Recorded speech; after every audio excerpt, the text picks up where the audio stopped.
I mean, I feel like certainly a lot was already discussed today on the panel on ESG, but curious to see how that reverberated back into the breakout sessions.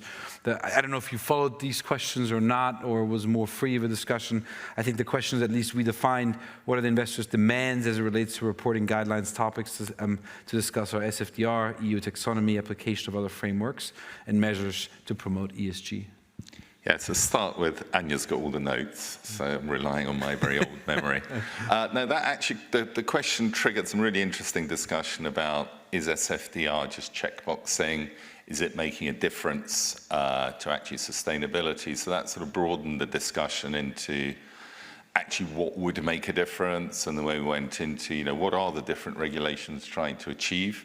Not just SFDR, but EU taxonomy and all the loan market association stuff. And a sort of conclusion, quite a long conclusion, that there's a lot out there. I'm going to go back to, if you just Google these things, there's a lot out there. So I think there's the next stage of actually, rather than saying, oh, they don't work, Article 9 stupid, EU taxonomy can never do it all, select the things that do work to actually create a consistent measurement by which we can move forward and improve.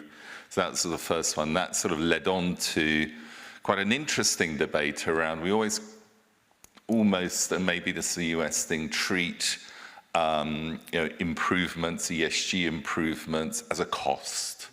And there's feedback from people that actually, when you look into it, and an example was given of a residential multifamily asset in Germany, that actually for an amount of euros, the actual positive profit benefit and the net rental income benefit. So there's not enough discussion in the narrative about how this could make money, rather than just be a good thing. Mm-hmm. We spoke about the question whether Article 8 is the minimum standard for the future, and we did have one institutional investor in the round, and she said yes, their parent company had clearly told them you may only invest into Article 8 funds or higher in the future. So we also discussed this is just the beginning of a due diligence, so it's really just one tick in the box.